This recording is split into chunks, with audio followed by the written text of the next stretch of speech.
कोरोनाचा संसर्ग रोखण्यासाठी शहरातील सलून व्यावसायिकांनी शासनाच्या निर्णयाचे पालन करत आपली सर्व दुकाने दीर्घकाळ बंद ठेवली। दुकाने बंद असल्यामुळे उपासमारीची वेळ आली आहे। त्यामुळे 20 एप्रिल रोजी महाराष्ट्र नाभिक महामंडळाच्या वतीने शासनाला आर्थिक मदतीची मागणी करण्यात आली, परंतु शासनाने याची दखल न घेतल्यामुळे तेल्हारा तहसील समोर नाभिक समाज व्यावसायिक आपल्या साहित्यासह फिजिकल डिस्टन्स तसेच मास्क व काळ्या फिती लावून त्यांनी आंदोलन केले। यावेळी तालुका अध्यक्ष गजानन कान्हेरकर, तालुका उपाध्यक्ष विलास बेलाडकर, नितीन सिद्धमुखे, गजानन राजूरकर, गोपी तुनवाल, केशव पिंपळगावकर यासह तेल्हारा तालुका व शहरातील सलून व्यावसायिक मोठ्या संख्येने उपस्थित होते।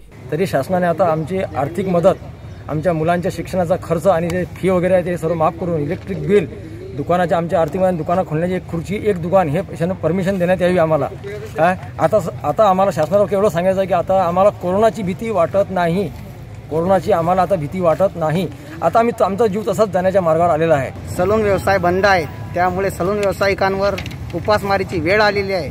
आम्ही वेळोवेळी निवेदन देऊन सुद्धा सरकारने आतापर्यंत जाग आलेला नाही।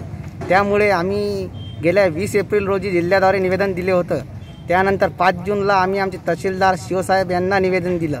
त्यानंतर सुद्धा सरकारला जाग आला नसल्यामुळे आम्ही आज 9 जून रोजी तहसील येथे धोपटी आंदोलन करता आम्ही इथे बसलेलो आहोत। ते आर्थिक संकट दूर होण्यासाठी आम्ही प्रशासनाला 23 मार्चपासून दुकानं बंद करायला आम्हाला सांगितले होते। त्याच्यानंतर आम्ही सर्व दुकानं बंद ठेवले आणि प्रशासनाला आम्ही सर्व म्हणजे 100% सहकार्य केलं।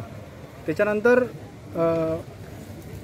आम्ही 20 एप्रिलला जिल्हाधिकारी आणि मुख्यमंत्री साहेब यांना निवेदन दिल्यानंतर त्यांनी त्याच्यावर काही आम्हाला म्हणजे मदत नाही केली।